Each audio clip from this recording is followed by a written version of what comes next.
I'm going to say is pretty similar to Carlino's. You know, we got to that. We got to that conclusion in two completely different ways. I started with Ski Trip. Ski Trip, we're all climbing onto these 3 big charter buses, and we're headed up to Lake Tahoe. And the route that we take starts from here, goes to San Francisco, through the Stockton Valley, over to Stockton, Sacramento, and then finally the mountains over here. That was a map that I was and I'm the kind of person who always loves sitting in the window seat. I love looking out windows, even if it's on an airplane when there's really nothing to look at. And just, I was beginning to make some serious connections in my head. It was like I was seeing the numbers, or I don't know. And Jonathan was my seat partner. He can attest that I was very not quietly thinking to myself. There was one very striking thing that I saw going through the Stockton Valley, and that was, I saw a double-decker train. And, you know, that might not be very interesting to you guys. To me, that was super duper fascinating. I was pointing out the window, trying to point out, hey guys, look at the double-decker train. Because I knew something that a lot of people didn't really know. Yeah.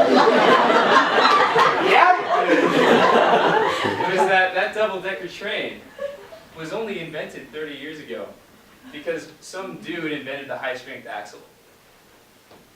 And that was why that train was there. The double-decker train can carry twice the capacity of a normal freight train. And because of that, it can basically deliver twice the value. And as a result, any place that had a double-decker freight train, the governments were not afraid to completely change the infrastructure and lift tunnels and change clearances and completely change the way that they do railroad technology. The Stockton Valley is also less than 1% of the agricultural land in the United States, but it has 8% of all agricultural output. Midwest, where are you at? Sorry, California's got you beat. But that's only possible because of this train can carry twice the load. Even more importantly, an hour outside of San Francisco, we had suburbs. An hour outside of this city. This is 15 minutes farther than the first train station that you can have to go into the city. I realized that those settlements would not be possible had it not been for that train that can carry twice the capacity of the double-decker freight train, as I mentioned earlier. And in addition, even more stuff was that the cars on this train were carrying crates with Korean, Japanese companies on them, Hyundai, Honda, all this kind of thing. And they had dealerships in the middle of the Stockton Valley, but they weren't for cars, they were for farm equipment. So you could see very clearly how the crates were moving from the valley all the way across the ocean back and forth multiple times a year. And I was making all this in my head and I was like, guys, look at the train! It's 2 layers! But then I realized, oh darn, the bus engineers made this bus too perfect. They put outlets in the bus, they put in curtains. They basically made it so that you can make your chair into a bed.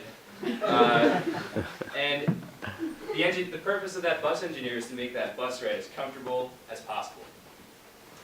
And even though this really cool thing was going on outside, it was much more comfortable to stay in the chair and shuttle yourself along while you got to your destination. That got me thinking, you know, there's a lot of stuff that we miss if we just keep ourselves ingrained in the engineered kind of environment that is this bus.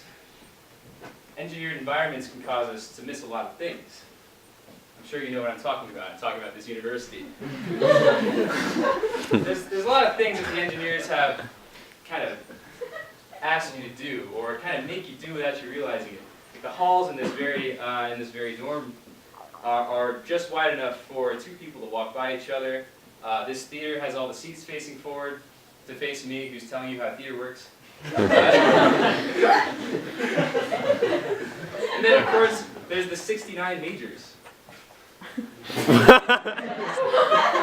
69 majors that shuttle you along. The 94 units that you have to take to fulfill that major. And then you have like the 30, 40 or so units of the other stuff that you have to take. And then there's like, I don't know how many units are over here.